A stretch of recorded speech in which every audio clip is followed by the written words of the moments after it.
Hi, I'm Sam Hawley, coming to you from Gadigal Land. This is ABC News Daily.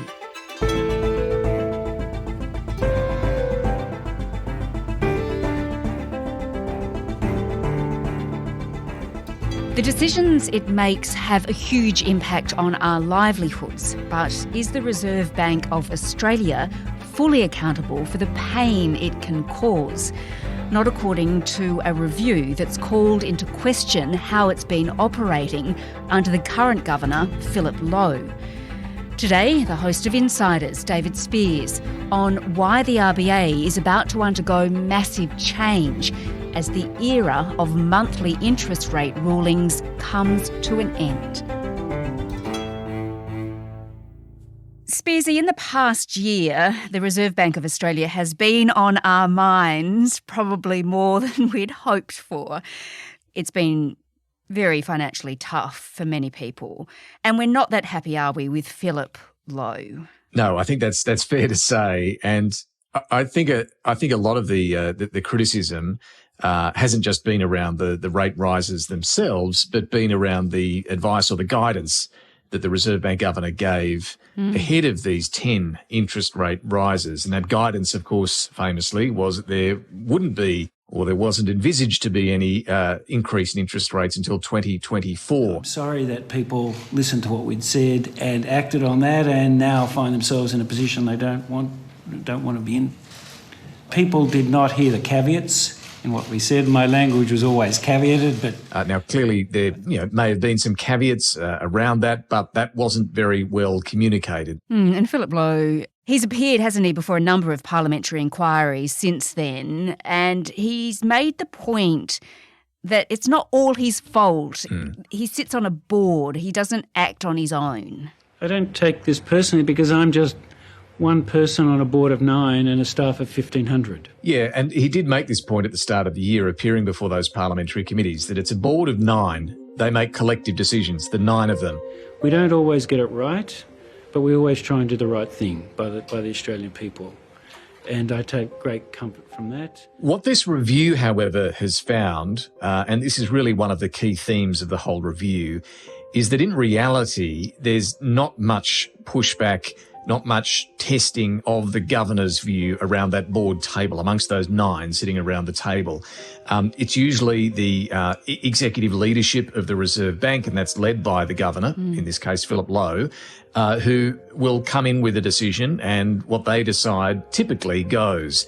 And so what's being recommended here is to try and inject a lot more monetary policy expertise around that board table in a separate monetary policy board, so that there is more debate, more contesting of the views of the executive of the Reserve Bank from experts in the field to challenge and test the sort of decisions that are being proposed before a final decision is made. Okay, everyone good? Today, the Albanese government is releasing this independent review of the Reserve Bank of Australia. Okay, so hang on, just so I've got this straight, Spearsy. The recommendation of this review is that we have another board, so we've got 2 boards. Is that right? And we also will seek to establish separate monetary policy and governance boards to strengthen expertise, decision-making, and bring us more into line with world's best practice. And it's something that other comparable developed economies do. Canada, England, for example. You'd have 2 boards, one a specialist monetary policy board that would make the big calls on the cash rate, on interest rates.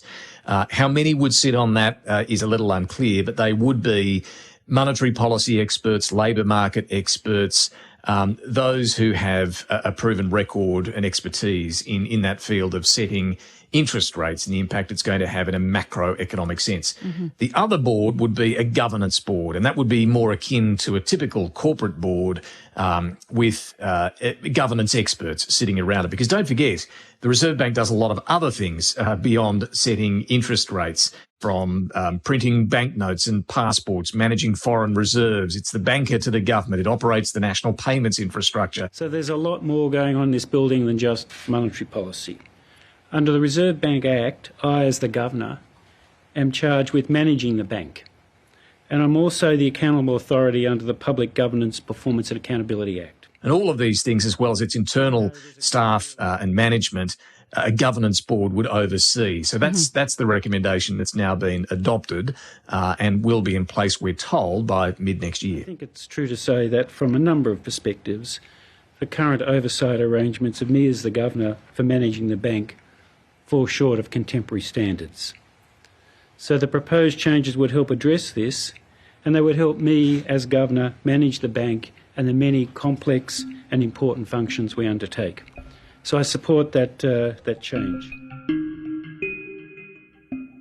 So if we had two boards, does that mean we have two governors, so two Philip Lows? Well, the recommendation is that you would have different people chairing these two boards. The Governor of the Reserve Bank would chair the Monetary Policy Board, the board making the decisions on interest rates, but you would have someone else chairing that governance board. Now, who that might be, we're a long way from seeing that. But yes, it would be two separate people. And that does make some sense to have complete separation between these two boards doing very different things at the Reserve Bank.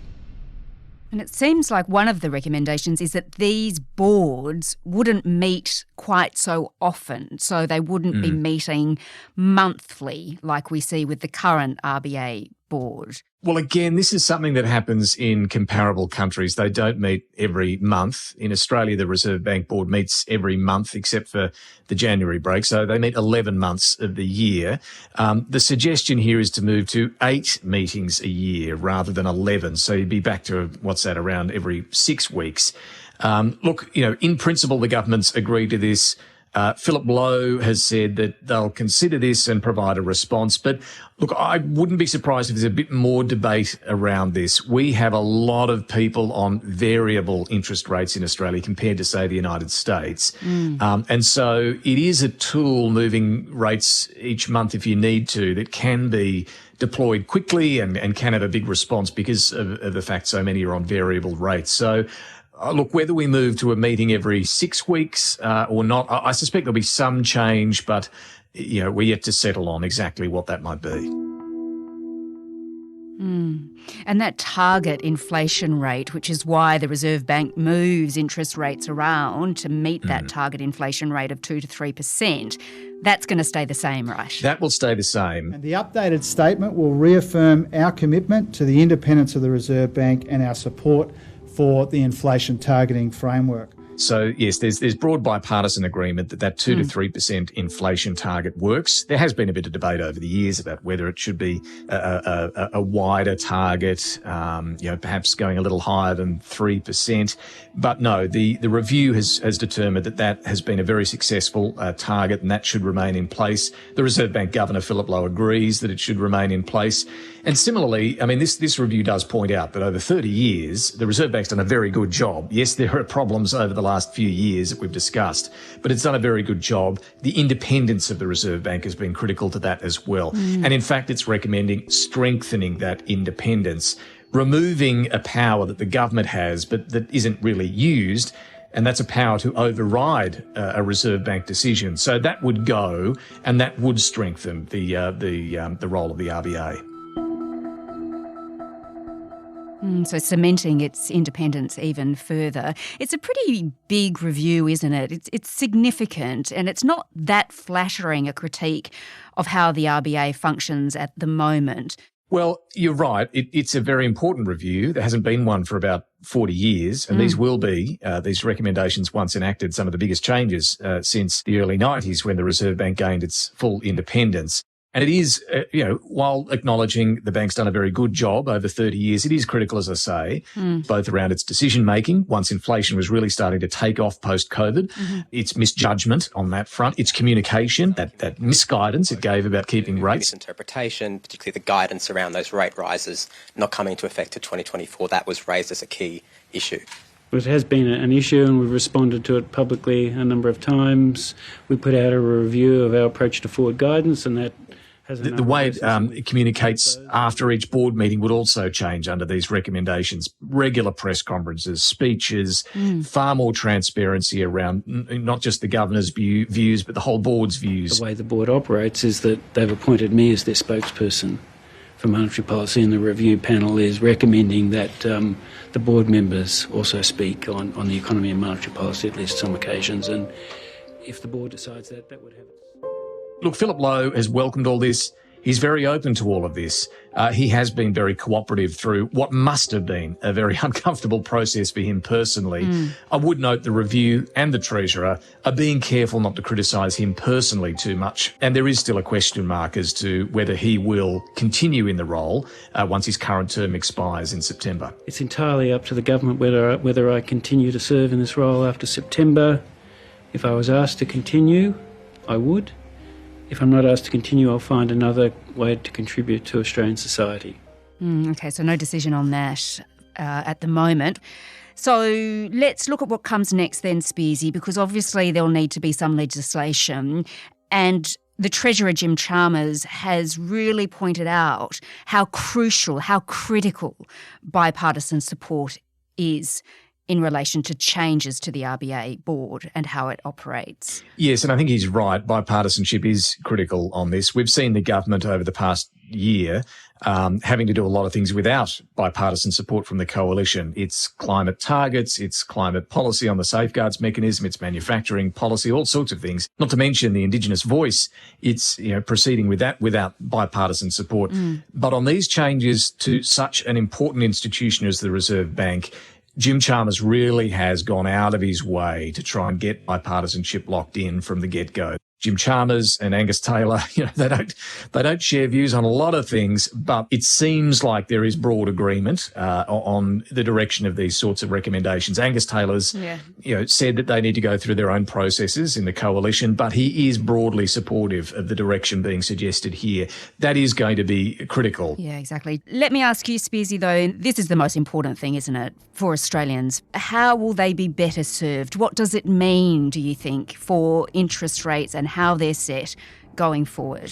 Well, it will hopefully mean, as the Treasurer has said, a more effective, more transparent and more independent Reserve Bank that has more expertise around these decisions on interest rates.